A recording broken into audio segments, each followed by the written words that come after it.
Mustafa Al-Jazari Part 2. If you haven't seen Part 1, you should probably go and do that before you watch this to better understand it. Now, those of you that have watched it, you're probably wondering why I have this on Prison Awareness Network. So let me go ahead and explain to you. Since Al-Jazari's arrest, they have beat him multiple times. They've got him locked in segregation for over a year. They're blocking him from seeing family, talking to family, using the phone. Segregation is a proven method of torture and destruction of the brain, better known as TPBI, traumatic prison brain injury. Okay? If you look it up and research it, it reverts right back to PTSD. It's just a word that says PTSD by penitentiary segregation. That's all it really means. The family needs help, man. They've set this man up. They've held him in segregation for all this time. It's not right. They've lied on him. They falsified reports.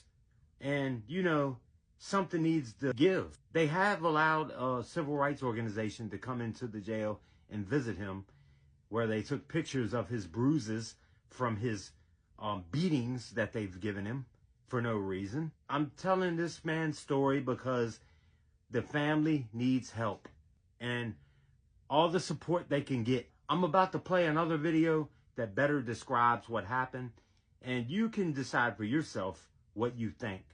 But this is wrong for them to charge that man with any type of murder, even manslaughter, because he did not mean to do this. Like I said in Part 1, men do not ride cars off into traffic to hurt their girlfriends when they're mad at them. They do other things, and it's proven, man. It's a statistic. I'm getting it out there to the public. So you all take care, and I hope you get something out of this. After the video plays, go ahead and please shoot me a follow. I appreciate your support. I need your support as well. Newly released dashcam video shows the seconds before a car crashed into oncoming traffic and killed a woman and her young daughter. Now, the man who has been jailed for more than a year, accused of intentionally causing that crash, may soon bond out of jail. He faces 2 charges of second-degree murder. Northern Virginia Bureau Chief Julie Carey was in court today when prosecutors presented evidence, including video from that dash cam. And we want to warn you, some of what you're about to see is disturbing. This is some of the dashcam video the prosecution played for the judge to try to convince him to keep Mustafa Al-Jazari behind bars. It shows the moments before his car crashed into oncoming traffic, killing his girlfriend, Dorothy Fontaine, and her 5-year-old daughter. There is no audio, but prosecutors say the couple's facial expressions indicated they were arguing, continuing a fight that began earlier in the day over a former boyfriend. Then, as the car reaches an intersection, it veers left into oncoming traffic. Prosecutors saying Al-Jazari did it intentionally.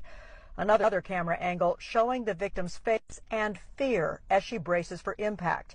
Al-Jazari's expression changing little. Prosecutors telling the judge the video proves if Al-Jazari is released, he poses a danger to the public. But the defense attorney had a much different take on it, saying even if the couple was having a disagreement, that's not proof the crash was intentional or that Al-Jazari is dangerous. They have a piece of video from one instance where it appears my client was trying to pass a vehicle and then in a moment of panic made a bad decision, an incorrect decision, because he was flustered and panicked. That is not a reason to hold somebody in jail, finding that they're a general and unreasonable danger to the community.